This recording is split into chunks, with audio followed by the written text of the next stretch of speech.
Simon Blake, our CEO, reached out and said, we need to do something about this. And he also spoke to the leadership team about it, which was great because I didn't have to be the one to say, well, what's happening? What are we going to do? We know, he knew innately, but he's always been passionate about supporting social justice, especially when it's about against the status quo and change needs to happen. So I didn't have to have any uncomfortable conversations. He came and said, we need to make a statement. We need to do something different.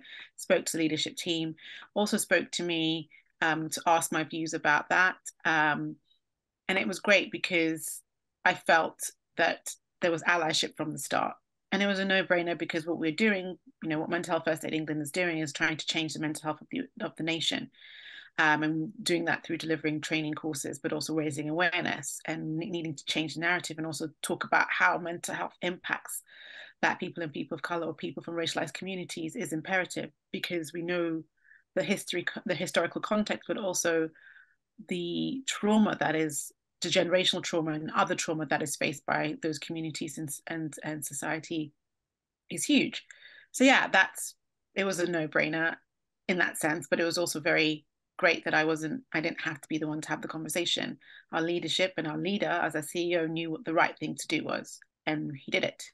And we all supported and stood by him, and that's how we grew our commitments. Our commitments are very much rooted against or towards and aligned towards our values, the organizational values, but also what we needed to change as an organization. So, it was a collective conversation and collective decision. And Simon was our CEO. That was our sponsor around it. First, we had to take all our people through, and I'm not calling it training, but we just had to raise awareness. So myself and my colleague at the time, Rafaela, we pulled together a training workshop. It was mandatory for all our people, all our internal people, and we also took all our mental health first aiders. So I don't know if you know, just to reiterate, we are the central team. So everything that I did from a head of people, focus was very much around our central staff. But we also have mental health first aiders that we train that deliver our courses. So again, we had to look at it from internally throughout the audiences we touch. So our mental health first aiders, our clients, etc. And we started with self first, so internally first. And so I delivered together with my colleague a mandatory session around racism, race equity, and what that meant. And also we had to set the scene from the beginning and give the historical context. So part of that was given the historical context of race relations in the UK, because one thing we were really adamant in doing is making sure that whilst everybody looked at it from a global perspective, because obviously this all derived from the murder of George Floyd, and it was in the US, and it was quite easy for people to say, well, that's the US, that's not us. But to reiterate the message that actually what started in the US actually had a global rippling effect that impacted a lot of people, and people took stance around it. I think that was the beauty of, for want of a better word, the change that happened this time round, because we've always been talking about race. We've always been talking about racism, but it was just very hard to land, or people just didn't want to talk about it or address it or admit that there was actually a thing. So we took our people through that historical context and understanding, which did include slavery, but it also included other things, so that they realized that the part that the UK had played, not just in slavery, but also in race relations, from the start, right up until the George Floyd incident. We did do 1 year in our journey. We have a report out, which is on the website, the Mental Health First Aid England website, which can be downloaded, that tells you about the journey and also the different stakeholders and different participants and actors in it. Brilliant. That's great. Fantastic. Thank you. I think what I perceive is there was kind of like some kind of structure. This is what we need to do. And then there was the kind of like, yeah, okay, part of it is how you said how you embed it. Someone said that Natalie Rose uses the word bake it in our organization. So it's part of the, yeah, everything. But then, as you said, like creating them little, I guess, enablers within the business of how to, yeah, as you said, everyone needs to talk about it, but there are ways you split some people up sometimes for the safe space. So I and I guess it's this kind of little flavors of how you put it all together. There isn't just, as I said, most organizations do the first stage tick box. We're going to do 5 things and just leave it like that, and then leave it with Emma to sort out. We knew that we'd be the point of contact for people to come to us for a lot of things. And that was okay at the beginning because I understood what my role was. And I also understood what was asked of me and what I was willing to give to make sure that things happened in the right way. And now one of the things that my other colleague, Chantel, who was very, very instrumental in supporting me with the race equity. She's actually our inclusion specialist, the organization, was very much around, again, how we keep our mental health and well-being whilst we're doing it and how we check in with each other. So for me, yes, it was very important that we had different spaces for different people because one size does not fit all. And also you get a lot more, osmosis for one bit, you get a lot more embedding and also a lot more impact when you do it that way rather than just have one way of communication or one channel doing things or just a tick box exercise. We did need to audit. So ultimately, there is nothing necessarily wrong with a list of things that you need to do or a list of commitments or things you need to change. Because obviously, yes, you need to review and then through that you make change. But ultimately, it goes beyond that. There is also more around, whilst we're making this change, how are we ensuring that people are actually learning and changing themselves? Because when you're changing behaviors and mindsets, it takes quite a while. Sometimes actually it takes a lot quicker. Some people learn in different ways and want to be involved in different ways. So it's allowing those spaces for people to get involved, but also for people to know that they can't hide from this. As much as it's uncomfortable, this is a journey we're going through. So it's either you're with us and you stand with our statement or you're not. And Simon was also very adamant again around that. So that was also very good that, people, there was no kind of gray area in between where we stood. So yeah, in the beginning, I knew that I would be asked a lot of things. I'd be asked a lot of questions, but I also was very much cognizant of the fact that if I or anyone else that was involved from a huge perspective left, this still needed to go on.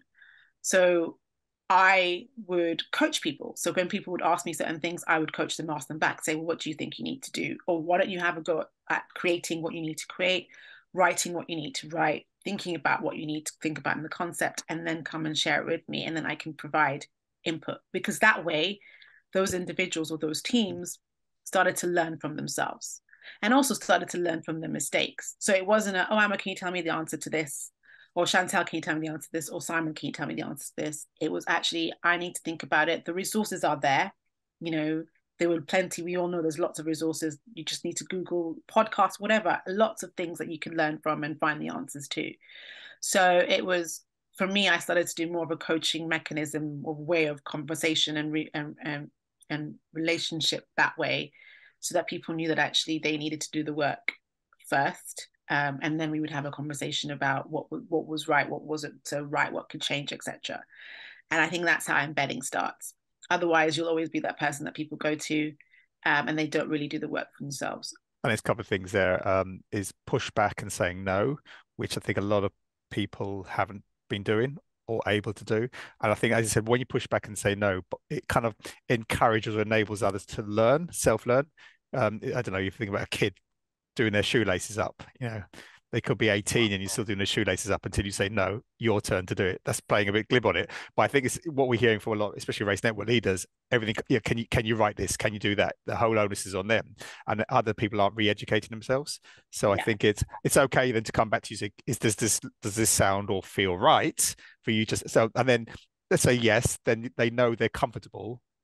But they've had to sort of self-learn, I guess. Because as you said, when someone like yourself or colleague leaves the organization, there's nothing left. Yeah. I think for me, the key thing is whatever I do in my role, whether it's head of people, whether it's people-centric, whether it's inclusion, I always think that if I'm not here, it still has to continue. There's also that legacy piece of that. If I'm not here, it has to continue. To what extent do I stay? Do I stay to the end? Do I implement and then leave? There's always these conversations, because that's when when things are really embedded and people are taking things seriously. Yep. And I think my utopia would be that my role would never exist, or my role would change to be something else, and I would then be doing something different ultimately, because that is what true inclusion and diversity should be. It should be a secondary natured thought. we kept asking ourselves, and actually one of the things that Simon would always say is like, when the decision making that you're making and the thought process you're thinking of, how equitable are you in that? Mm. What are you thinking about that is ensuring that you are being equitable in your process and your thoughts and how you reach your decisions. Mm. So that's also one of the key things that we would say. And also, you know, in terms of protecting well-being and mental health, there were days where I just was not up for it, and I actually said, no, I'm not doing it today, because I'm either Yep. too tired, or I'm just not feeling it Mm. today. Someone else will have to do it. Mm. And I think it's around the visibility of different voices, Mm. especially with allyship. You know, it's allyship is around creating the spaces for people to speak for themselves, and the communities and groups and organizations to speak for themselves. But it's also around leadership speaking up and putting their head on the parapet, out from the parapet, to say, I'm not just saying this, I'm holding everybody accountable, including my direct reports, and I'm role modeling that through real behaviors that I'm showing. So you've done the kind of like embedding people, taking independence. I guess yourselves and colleagues being coaches and sort of, and Simon being advocates for it. I guess the key thing at the end of the day, what difference or impact have you seen happen in the organization and to people, you know, who live and experience disadvantage and, you know, all the negative connotations? Oh, I mean, I have seen some change, and I think what's great is when, in the year's journey, the change that we have done is actually quite phenomenal. I mean, it's not more than the first year; it's more than a year now. But um, I think for me, what I really want to give kudos to my colleagues and co-workers for is that, in the beginning, yes, some were hesitant and some were really nervous about it. And I always said, lead with compassionate curiosity when you're asking questions from people of color, Black people, people from racialized organizations, but also empathy. You can never walk in someone else's shoes, but you can empathize with real empathy. You can try to understand and acknowledge. You know, and like I said, our report, if you read our report, it actually shows you what we've done that has actually made such a monumental difference. We changed quite a lot in our products and services. You know, we reviewed all of that to maybe be more inclusive and add a lot more from an intersectional lens to do with race and also intersectionality. You know, our people have actually come a long way in their learning, you know, especially some of the things we've hosted internally, where people were like, I didn't know that. And now they're in a much, much more different space and continually to learn. Like I say now, people do try to do the work first before they come to myself or my colleague Chantel, or Simon if needed, to ask the right questions, which was great because before, like I said, they would ask us what to do. And even if you read some of the quotes that we received from our mental health first aiders, our staff, you know, there's definitely a learning journey and a learning curve where they were and where they are now, and they all know that it's a continued evolving learning curve. It doesn't stop because you're that just that much better now in understanding. You know, I think with culture and with humanity and with just anything to do with people from a people element, you always have to evolve and learn, and that's how you become a better human being. So, you know, that's always what I encourage people to do. When you think you've learned, learn some more. When you think you've learned, unlearn, then try and change that. I try and do that myself. You have to practice what you preach.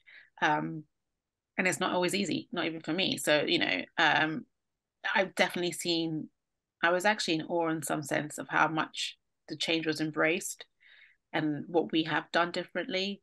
There's still plenty of room to develop more, obviously, and plenty of room to do more. But, you know, in the short space of a year, what we've done, some organizations I've worked with was nowhere near that. So Is there a kind of like a summary quote or sort of like a feeling that you've got from people that said this is how? Because to me, I think the next step after inclusion is belonging. You can include an organization, but do you feel you belong there? Do they want me? Can I be me? Sort of things. Is there a sense that you can say, yeah, because of everything we did, this is how people are now feeling? my objective was, in terms of our balanced scorecard, was around the people area, and one of the metrics was around sense of belonging of our people, especially people from ethnic backgrounds, racial ethnicity. Sorry, I'm losing my words all of a sudden. Gender, and also LGBTQI. You know, not to say that the others didn't matter. Yes, did matter, but specifically with the lenses from an intersectional lens, that with the protected characteristics.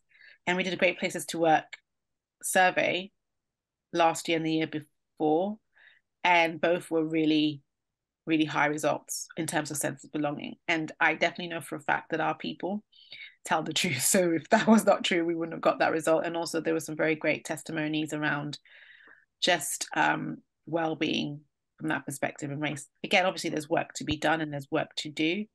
But also we had, just in terms of how people interacted. So when I delivered a session, or when my colleague Chantal delivered a session, or something was delivered to educate and raise awareness, people always came back and gave feedback around how they felt. Especially our people of color and Black people, but also more so those that were our Caucasian colleagues, definitely around the learning and what they didn't learn and what they did, and what we shared on our teams channels in terms of more learning and just advocating for different things. People became a lot more comfortable with doing that in terms of sharing than before. And like I say, these art conversations that we've been having internally have really also made a difference, just because it's a safe space for teams to talk about certain things. And within that spaces, people brought up topics and agendas and things that they wanted to talk about. So from a sense of belonging perspective, I do think that even though we have a small community of racialized groups, and more, well, one for better word, marginalized groups as well, people do feel a sense of belonging. Like I say, there's still work to be done, but people did feel that they were valued in that way, or they could contribute.